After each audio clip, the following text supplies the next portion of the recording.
Сайн мэцхан өнөөдрийн бичлэгээ өргөхөд бэлэн боллоо. 2014 оны 8 дугаар сарын 23-нд ширүүн салхи шуурч Аатар буураа асгарсан шөнө. Хубэй мужийн анлууд хүчтэй цахилгаантай шуурганд бүрээ автсан байлаа. Тэр аимшигтай шөнө 51 настай нутгийн нэр хүндтэй чинэлэг бизнесмен Пандаван гинэд алга болдог. Тэр хүн 1.5 сая $1 илүү хөрөнгөтэй, зан сайтай гэдгээрээ нутгийнхын дунд алдартай байсан. Гэр бүл нь тайван амьдралтай, эхнэр Ли Чүмбин өвгтүүдийн хамт амьдардаг байв. Тэр оройд түүний машин нь гэрийн дарах тусаал байсан. Гэрийнхээ аранхуй өрөөнд суусан эхнэр нь секунд тэр төгшин хүлээд суухдаа бараг амьсгаач авч чадахгүй байв. Нөхөр Пандаванд яг юу тохиолдсон юм бол тэр шөнө эхнэр нь нойргүй өргөнд нөхөрлөөгөө дахин залгасан ч утсаа авсангүй. Тэр төвчж чадсангүй, шууд гарч хай гэж хүссэн ч цаг агарын нөхцөл Аатар бороо салхи түүнийг зогсоожээ. Харин нар мандахад эхнэр нь нэг секунд алдалгүй бүх хамаатан найс нөхдөрөө хайгуулын баг бүрдүүлж нөхрөө айлгаж эхэллээ. Гэвч ямар ч мэдээлэл олсонгүй. Нөхцөл байдал улам ноцтой болж эхлэх үед эхнэр нь цагдаад мэддгээр шийдэв.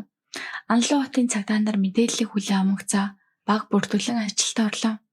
Тэдний хамгийн ихний зорилго бол Пандаван яг хэдэн цагт алга болсон болохыг тогтоох явдал байв. Камерын бичлэг түүний машин 2014 оны 8 дугаар сарын 23-нд шөнийн 11 цаг 30 минутад гэрийнхэн гадаа ирсэн харагдана. Гэтэл 11 цаг 40 минут буюу 10 минутын дараа охин нь хаалгаа онгойлгон доош буухад тэр машинд байгаагүй. Тэгэхээр бүх зүйл 10 минутын дотор болж өнгөрсөн гэсэн. Цагдаагийн баг ойр орчмын бүх буланг нэг бүрчлэн шалгаж эхэллээ. Гэрчийн хавцад тэд хоёр хөрштэй ярилцсан. Нэг нь тээврийн үйлчлэгээ эрхэлдэг, нөгөө нь автомашин угаалгын газар ажилладаг хүмүүс байв. Тэд хоёулаа нэгэн адил маш чухал мэдүүлэг өгчээ.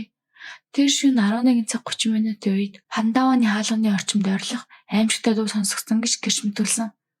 Хэдий шууд харсан гэрч байгаагүй ч цаг хугацаанд яг тохирч байсан тул цагдаа нар Пандаван үнэхээр халдлагад өртсөн гэж таамаглав. Хэрэг гарсан газар шинжээч цөөхөн ирнэ маш чухал нотолгоо олжээ. Цусны туслууд болон ердөө ганц ширхэг ус. Эдгээрийг шууд шинжилгээнд дэлгэв. Шинжилгээний хариу ус болон цус хоёулаа Пандаваныхтай 100% тохирчээ. Гэхдээ шинжээчдийн хэлсэн нэг зүйл цагдаа нарыг гайхшруулсан. Цусны хэлбэр асгарсан биш, тусалсан байсан. Энэ нь шарх амин төрх хэмжээний биш гэдгийг харуулсан байлаа. Ингээд Пандаван барьцаалагдсан байж магадгүй. Анлуу хотын цагдаа нар энэ эргийн эзнийг төсөөлөн хөрөг гаргаж эхэллээ. Тэдний таамгаар гэмт хэрэгтэн ганц биш, дор хаяж 2 хүн биеийн хүч сайтай, унаа тээврийн хэрэгсэлтэй, мөн анлуу орчмын газрыг сайн мэддэг хүмүүс байх магадaltaй байв. Цагдаа нар Пандаваны гэр бүлээс хэн нэгэнтэй сүргэлдэн дайсагналдсан эсвэл маргалцсан хүн байсан эсэхийг асуухад эхнэр нь тэр бол үргэлж тайван нэхур хүн 20 гаруй жил бизнесийн хугацаанд хинтээч ширүү маргаан ус хонзон үсгээгүй гэж хэлжээ. Ингээд цагдаа нар хүлээхээр шийдлээ. Учир нь ихэвчлэн иймэрхүү хүн барьцаалсан хэрэгүүд хэд хоногийн дараа хэн нэгэн мөн нэхэж залгадаг. Тиймээ цагдаа нар гэрийг ажилтнанд авч хэрэг барьцаалагч залгавал шууд ажиллагаа эхлэхээр бэлэн байлаа. Харин бусад албаагчид хэрэг гарсан орчин болон ойролцоох бүх газрыг жижиг сэжүүрч үлдээлгүй шалгаж эхлэв. Эрчээс мэдүүлэг авах явцад цагдаа нар нэгэн эрэгтэй хүнтэй таарчээ. Тэр 8 дугаар сарын 23-ны шөнө 11 цаг 40 минутын үед ойролцоох 116 дахь төчил буудлын өмнө зогсож байхдаа нэг хачин зүйл харсан гин. Тэр 3 хүнийг Таваны гэрийн эсрэг талын шатны ойролцоо харсан гэв. Нэг эрэг газар тухайнгүй шахуу явтаж нөгөө 2 хүн түүнийг өргөж авч явах гэж байсан гэдэг. Хамгийн их анхаарал татсан зүйл нь тэр 3 хүний дунд уртаашин зөмсөн, урт үсээ задгаа тавьсан нэг эмэгтэй байжээ. Цагдаа нар дахин таамаг гаргав. Газар твцэн хүн нь Пандаван байсан байж магадгүй. Тэр согтуу харагдсан ч үнэндээ халтлагын улмаас ухаан алдсан байх боломжтой. Хэрэгт эмэгтэй оролцсон гэх сэжиг гарсан тул мөрдөн баг нууц амаргийн асуудал байж магадгүйг сэжиглэв. Ингээд цагдаа нар Пандаваны хувийн дуудлага болон мессежийг илгаж эхэлсэн байна. Тэр шөнө 2 хүн рүү залгасан байжээ. Эхний дуудлага оройн 9 цаг 30 минутын үед 40 минут үргэлжилсэн. Дуудлага хүлээн авсан хүн нь 1976 онд төрсэн одоо ганц бие Пандавантай нэг нутгийн эмэгтэй байлаа. Гэхдээ цагдаа нар түүнийг шалгаад хэрэгт холбогдох боломжгүй гэж үзэн асуув. Харин 2 дахь дуудлага мөн бүрдэн багийн анхаарлыг улам татлаа. 2 дахь дуудлага шөнө 11 цагт хийгдсэн байлаа. Энэ удаа залгасан хүн нь 29 настай Лион нэртэй эмэгтэй байсан бөгөөд дуудлага хагас цаг гаруй үргэлжилж яг 11 цаг 38 минутад дуусжээ. Яг түүний дараа Пандава нь халдлахад өртсөн цаг. Мөрдөн бацаалтын үеэр энэ нэмэгтэй хэлэхдээ уцаар ярихад Пандава нь согтуу байсан бах. Яриа нь ойлгомжгүй, бүдүүлэг сонсогдож байсан ба дуудлага гинэт тасарсан гэжээ. Хэдий нэмэгтэй хэргийн газар байсан нотлохоо байхгүй байсан тул цагдаа нар түүнийг цэцэгтийн жагсааллаас албан ёсоор хасав. Ингэснээр мөрдөн баг дахин мухардалд оров. Цагаан даашинзтай эмэгтэй гэж хэлсэн гэрчийн мэдээлэл хинтээж тохирохгүй. Тиймээс шин нотлохоо гарч иртэл хүлээхээр шийджээ. Харин өдөр өнгөрөх тусам хин нэгнээс мөнгө нэгсэн дуудлага ирэхгүй хэвээр. Эхнэр нь өдөр болгон санаа зовж хэцүү өдрийг тавьж байв. Тэр нэг бодолд улам итгэж эхэлсэн. Пандава амьд байх боломжгүй. Харин гэмт итгэдүүд түүнийг нууж далдлахаар пүүг гол руу шийдсэн байж магадгүй. Тиймээс тэр боломжтой бүх гол дагуу хайж эхэлжээ. Гэвч юу ч алдсангүй. Тэгээд Пандава нь алга болсноос яг 4 хоногийн дараа буюу 2014 оны 8 дугаар сарын 27-ны өглөө нийгмийн аймагтай мэдээ гарч ирлээ. Өглөөний 8 цагийн үед голын ирэг дээр загасчилдаг нэг хүн усан дээр том хар зүйл хөвж явааг анзаарчээ. Ойртоо харахад тэр зүйл хүн байлаа. Тэр айж балмагдан шууд уцаа гаргаж цагдаа дуудав. Цагдаа нар богино хугацаанд голын ирэг тэрж цогцыг уснаас гаргажээ. Цогц хэдийн хөөж задрах эхний шинж үзүүлсэн. Хөвлийн хөл гарын төмөр уцаар богцсон, доогуур нь 6 ширхэг төмөр тухай байв. Энэ нь нэг зүйлийг баттай харуулж байлаа. Энэ хүн санамсаргүй нас бараагүй. Санаатаагаар усан шидсэн хэрэг. Цагдаа нар Пандаваны гэр бүлийг дуудаж харуулхад Пандава мөн гэж хэлв. Тэр яг алга болсон шөнө өмссөн брендийн цамц болон өмдтэй байсан. Шүүх шинжилгээний дүгнэлт түүнийг өөрөө амиа орлоогүй харин аллах гэдгийг батлав. Ингэснээр энэ эргийг энгийн алга болсон хэрэг биш хүн амны хэрэг болгон ангилсан. Түүний эхнэр уйлд сандарч хүүхдүүд нь шоконд орсон байлаа. Цагдаагийн байгууллагач дарамт нь өдөр өдрөө нэмэгдэн хэргийг эзэн олдохгүй хэвээр байв. Энэ үед Пандаваны эхнэр нэг зүйлийг хэлв. 2 жилийн өмнө Пандава нь бизнесийн маргаан гаргасан байсан. 2 жилийн өмнө Пандава нь нэгэн керамик үйлдвэрийн тендерт ялж ойролцоох үйлдвэрүүдэд тооцох нийлүүлдэг болсон байдаг. Тэр үед үн унах өрсөлдөө нэмэгдгээс сэргийлж 2014 оны эхээр хотын ойролцоох 6 керамик үйлдвэрийн эзэдтэй нийлэн нийлүүлэлтийн үнийг нэг стандартад тогтоох санал тавьсан байна. Гэвч нутгийн хамгийн том тосгоны үйлдвэр Янжан Group энэ шийдвэрт дургуутсаж зах зээлийг хязгаарласан өөрсдөд нь ашиггүй алхам гэж үзэн эсэргүүцсэн юм. Тэр групп тусгайлан Хэпэ гэх тулааны урлагт сайн биеэр том залууг ажилд авч Пандаваны үйл ажиллагааг саадуулах үүрэг авчээ. Түүний зорилго бусад үйлдвэрүүд Пандаванаас түүхийг авахгүй байхад хяналт тавих. Үр дүнд нь Пандава болон Хэпэ хоёрын хооронд удаа маргаан бараг зодоон болох төгсөн ширүүн зөрчил гарсан байна. Эцэст нь 2014 оны 5 сар гэхэд орон нутгийн захиргаа оролцож байж асуудлыг намжаасан гэдэг. Цагдаа нар энэ мэдээллийг орхихгүй байхаар шийдээд тэд Хэпэийг дуудан байцаав. Хэпэ мэдүүлэхдээ тэр орой би санхүүгийн захирал шүүгийн машин барьсан.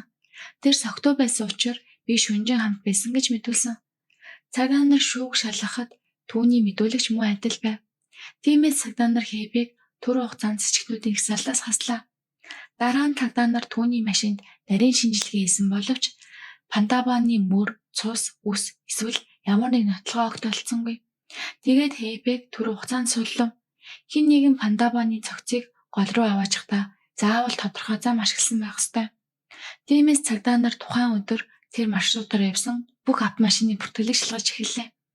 Тэд бүх бичлэгийг кадр бүрээр удаашруулан томруулан шалгаж эхэлсэн. Цахилгаан 3 дугуйд тэрэг бусдаас огтур харагджээ. Учир нь дээврийг нь салгасан байв. Камерын дараалсан бичлэгийг харьцуултал энэ тэрэг хэрэг гарсан газар дээр байсан мөн цогц саясан замаар явсан илэрчээ. Цагдаа нар тээврийн хэрэгслийг мөрдөж эцэст нь хотын төвд байрлах нэг мотоцикл засварын газар байгааг тогтов. Тэнд очиж шалгахад тэр тэрэгний хажуудыг салгасан дээвэр нь байсан. Нуух гэж харцсан мөртэй жижиг цусны тал болцсон бөгөөд ДНК шинжилгээгээр тэр цус нь Пандаваны болгон батлагджээ. Цагдаа нар тээврийн хэрэгслийн эзнийг олж тогтооход тэр хүн 28 настай Хэнан мужийн Синдаав байв. Гэвч хамгийн сонирхолтой зүйл Синдаав нь Хэнанаас ирсэн Хэпэтэй нэг ангийн хүүхэд байсан. Одоо л Янжан тосгоны үйлдвэрт ажилладаг. Цаашлаад Хэпэтэй нэг байранд амьдардаг байсан. Хэпэ анх өгсөн мэдүүлэхдээ би тэр шөнө үйлдвэрийн санхүүгийн захирал шүүгийн хажууд байж согтуу байсан тул гэрт нь үргэж тэр шөнө хамт байсан гэж хэлсэн байдаг. Гэхдээ цагдаа нар энэ удаа түүний хэлсэн үгсийг камераар баталгаажуулах зорилгоор хяналтын бичлэгүүдийг дахин нарийн шалгаж эхэлжээ. Тэгээд нэг чухал зүйл илэрлээ. Хэпэ тухайн орой 8:30 минутаас эхлэн гэртээ байсан бөгөөд шөнийн 3 цаг болж байхад гэрээс гарч яваад буцаад ирсэн. Энэ нь түүний анхны мэдүүлэгтэй огт тохирохгүй байлаа. Ингээд цагдаа нар дахин шүүг дуудаж байцаав. Энэ удаад тэр согтуу биш, бүрэн ухаантай байсан тул илүү тодорхой хариулт өгчээ.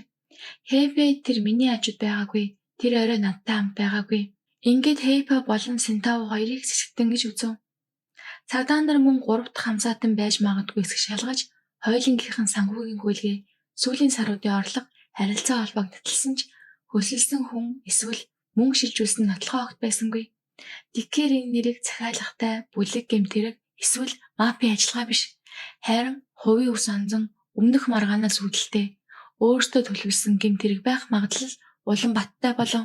Ингээд хангалттай нотлогоо цугларсны дараа 2014 оны 9-р сарын 6-наас 7-нд цагдаа нар нэгэн зэрэг ажиллагаа явуулж Хэпэ болон Синтауг баривчилсан. Эхэндээ өгөөсгөж байсан ч бүх зүйлээ хүлээн зөвшөөрчээ. Хэпэ мэдүүлэгтээ нэг зүйл хэлв. Би сонссон Пандава намайг алах тухай ярьсан гэж. Гэхдээ энэ мэдээлэл нь баттай их сурвалжгүй, баримтгүй, зөвхөн зургал байсан юм. Гэвч тэр үүнд итгэж би төрүүлж алах ёстой. Хэрвээ би юу ч хийхгүй бол тэр намайг ална гэж бодсон байна. Ингээд тэр Синтауг ятгаж хам эрэгтэн болгосон. Тэд энэ нэргийг 1 сар гаруй хугацаанд маш нарийн төлөвлөжээ. Төлөвлөлтийн явцад тэд хэрэгт ашиглах цахилгаан 3 тугууд тэрэг авч эмэгтэй хүний урт цагаан дайшинз, хиймэл урт ус, төмөр утас, төмөр туухай зэрэг хэрэгслээ урьдчилан бэлтгэсэн байлаа. Түүнээс гадна тэд Пандаваны байрны ойр орчмыг удаадараа ажиглаж цаг, камерын байрлалыг хүртэл таадсан байна. Харин хэрэг гарсан шөнө 8 дугаар сарын 23-ны шөнө тэд Пандава найзуудтайгаа арх ууж байгаа тухай сонсоод боломж гарсан гэж үзв. Пандава нь машинтайгаа орой 11 цаг 30 минутын үед ирэхэд Синтау шатны онгол нугтаж байсан. Пандава нь хаалга руугаа алхаж байх үед Синтау гинтийн дайралт хийжээ. Пандава нь маш их уусан байсан тул биеэ хамгаалах боломжгүй байсан. Зодооны үеэр Синтау түүнийг хананд хүчтэй мөргүүлснээр Пандаванд газар унаж ухаан алдсан байна. Синтау Хэпэ хоёр Пандаваныг 3 дугуйд тэрглүү авч гаргажээ. Замаар явж байхдаа Хэпэ Пандаваны хоолойг боож алсан байна. Хэрэг хийчгээд тэд Пүү голын 2 дугаар гүрэн дээр зогсож төмөр уцаар биеийг ороож 6 ширхэг төмөр тугаавж цогцыг усан шидсэн. Тэдний хувьд тэр мөчид бүх зүйл төгс болсон мэт санагдсан баг. Хэпэг хэрэг гарсан газар авчирч үйлдэлээ хэрхэн хийснийг нь харуулах үед Пандаваны эхнэр, хүүхдүүд болон ойрын хүмүүс бүгд тэнд байсан. Тэдний уур гомдол шанал дэндүү их байсан тул Хэпэ рүү дайрах гэж оролджээ. Харин цагдаа нар түүнийг хамгаалж зогсон хүмүүсийг холдуулах хэрэгтэй болсон юм. Пандаваны эхнэр нулимсаа барьж чадахгүй ашгарч манай гэр бүл энэ бол чихэн сүрэл яагаад ийм юм хийсэн юм бэ гэж үйлшилсэн байдаг. Хэпэ хожим өөрчлөлт гуйсан ч түүний үг эдгээр хүмүүст ямар ч үнцэнгүй байсан. Тэдний хувьд бол тэр зөвхөн нөхөр аавынх нь амийг аваагүй. Харин тэдний амьдрал ирээдүй итгэл бүхнийг устгасан.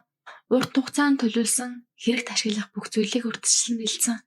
Баримт устгах арга зам хүртэл тооцсон гэсэн нь энэ нэрийг санамсаргүй сэтгэлийн өөрлөөр хийсэн зүйл биш. Харин санаатай бүрэн төлөвлөсөн аллах болохыг бүрэн нотолж байв. Синтау бол түүний туслагч хам эрэгтэн. Тэр анх өөрийгөө зүгээр л Хэпэ туссан гэж зөвтгөхийг оролдсон ч түүний оролцоо, хувцлал, хэрэг хэрэгслийн бэлтгэл нь түүнийг бүрэн гэмбүрүүтайг харуулж байлаа. Хэрэг шүүхийн шатанд ормогц дараах зүйлс хамгийн чухал нотлохой болж бүртгэв. Хэрэг гарахаас өмнөх 1 сарын төлөвлөлт, хэрэг хэрэгслийн худалдаа авалт, хохирогчийг санаатаагаар хоолойг боосон үйлдэл, хувцлал, дүр эсгэж мөр төөрөлдүүлсэн оролдлого, цогцыг голж хідэж далдлага ажиллагаа. Эдгээр нь бүгд урьдчилсан бодож зохион байгуулсан аллага гэдгийг нэгмөр баталсан юм. Шүүхийн шийдвэр цаазаар авах ял оноо. Эхнэр болон хүүхдүүд нь уй гашуу зочрол айдас дотоод хоосролтой олон жилиг өнгөрүүлсэн гэдэг. Ингээд энэхүү эрэг олон нийтийн дунд нэг том сургамж болж үлдээсэн юм. Цуурхал заримдаа хурц элтнээс чавилтай, айдас болон уур хилэн хүнийг амьтан мэт болгоно. Буруу итгэл үнэн бодит амьдралыг сүрүүлж чадна.